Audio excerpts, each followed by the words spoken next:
Next है materials. अब किन किन मटेरियल्स के द्वारा हम बच्चों में करिकुलम का ट्रांजेक्शन कर सकते हैं। सपोज़ बहुत सारी एक्टिविटी होती हैं, तो कोई भी एक पेंटिंग एक्टिविटी हम ले लिए करिकुलम, तो इसके अंतर्गत पेंटिंग में हमें किन किन मटेरियल की ज़रूरत पड़ती है। ब्रश है, अगर हम ग्लास पेंट कर रहे हैं तो ग्लास है, कलर है, ग्लिटर्स है, और लास्ट में अगर हम प्लास्टिक कवर करते हैं तो ये हो गया।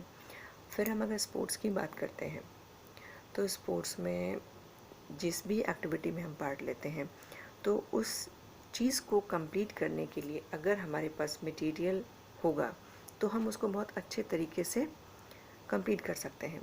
लेकिन अगर हमारे पास मटेरियल का अभाव होगा तो हम उसमें अपना अच्छा परफेक्शन नहीं दिखा पाएंगे।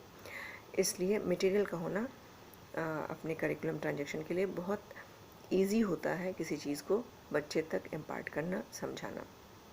नेक्स्ट है स्कीम। किन किन स्कीम के द्वारा हम बच्चों में करिकुलम ट्रांजेक्शन कर सकते हैं। तो ये बहुत सारी स्कीम्स होती हैं, हमें इसका ध्यान रखना चाहिए कि ऐसी कौन सी स्कीम है जिससे बच्चों में बहुत पॉजिटिवली, बहुत गुणात्मक तरीके से हम उसमें प्रोग्रेस ला सकते हैं।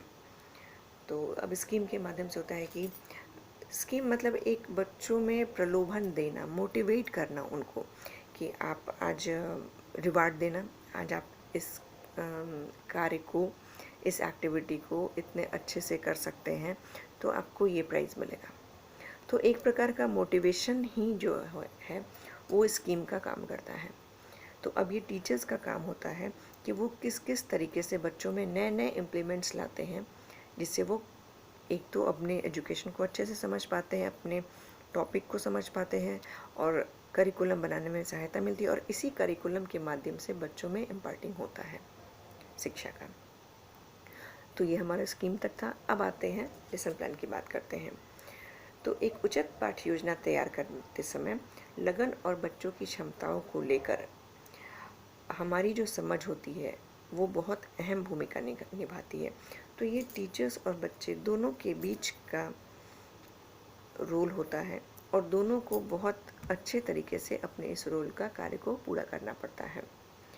जितना तैयार शिक्षक रहता है उतना ही एक स्टूडेंट भी रहता है अपनी पाठ्य योजना के लिए, कि वो किस और टीचर जिस प्रकार अच्छे से निर्देशित करता है, स्टूडेंट्स उतनी ही अच्छे से उसको ग्रास्प कर सकता है। जैसे मैं नीचे कुछ कारण बताऊंगी, उसके द्वारा पाठ्य योजना को बहुत अच्छे तरीके से प्रत्येक स्टेप बाय स्टेप बनाया जा सकता है। प्रत्येक चरण पर प्रश्नों का एक सेट है जिसके माध्यम से स्टूडेंट्स क्वेश्चन करते हैं और टीचर्स को उस क्वेश्चन का या जो भी डाउट्स है उसको क्लियर किया जाता है। जैसे तो सबसे पहले हम उद्देश्य जो होता है उसको हम अंडरलाइन करते हैं, रेखांकित करते हैं। उद्देश्यों को रेखांकित करने से जो हमारी कक्षा में प्रवेश करने वाले अपने शिक्षण पद्धति पर व्यवस्थित ढंग से सोचते हैं। सबसे पहला चरण ये है कि आप पाठ्य योजना से क्या समझते हैं, मतलब पाठ्य योजना का हमारा ये इस में क्या यूटिलाइज है। अब आते हैं कि पाठ्य योजना का विषय क्या होता है, बच्चों को ये समझाना बहुत ज़रूरी है। फिर जैसे टीचर्स सोचते हैं कि बच्चे पाठ्य योजना से क्या क्या सीख सकते हैं, वो कैसे समझना चाहेंगे, किस तरीके से समझना चाहेंगे और कैसे उस चीज़ को अपने अंदर मन में जो भी उनके डाउट्स होते हैं वो किस प्रकार क्लियर कर सकते हैं। इस निश्चित पाठ से बच्चे क्या समझेंगे, क्या धारणा लेंगे, कौन सी रणनीतियों के द्वारा शिक्षण को करेंगे। ये बहुत सारे ऐसे क्वेश्चंस होते हैं जो टीचर्स के मन में आता है कि वो बच्चों को किस प्रकार सेटिस्फाइड करें। इन चरण से देख के लगता है कि बच्चों का जो उद्देश्य होता है वो एक टीचर को कंप्लीट करना चाहिए।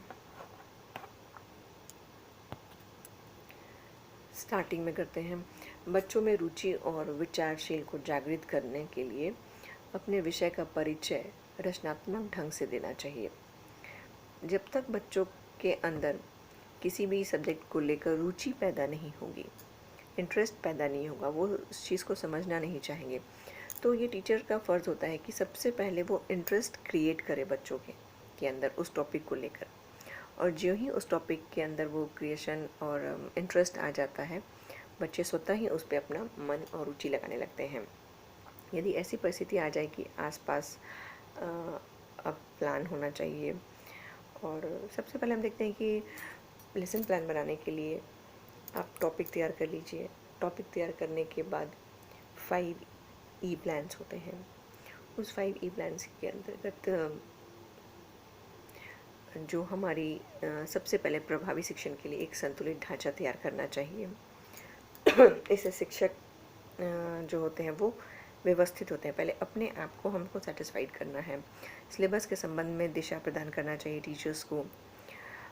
पाठ पढ़ाते समय शिक्षक को अधिक विश्वास देना चाहिए कि जो हम पाठ पढ़ा रहे हैं वो आपके लिए कितना इम्पोर्टेंट होता है, भविष्य में उसका कितना यूटिलाइज है, ये आपके लिए भविष्य में भी योजना तैयार करता है। सिर्फ अभी तक के लिए ही ये योजना सीमित नहीं रहती है, भविष्य में भी इसका उतना ही उपयोग होता है।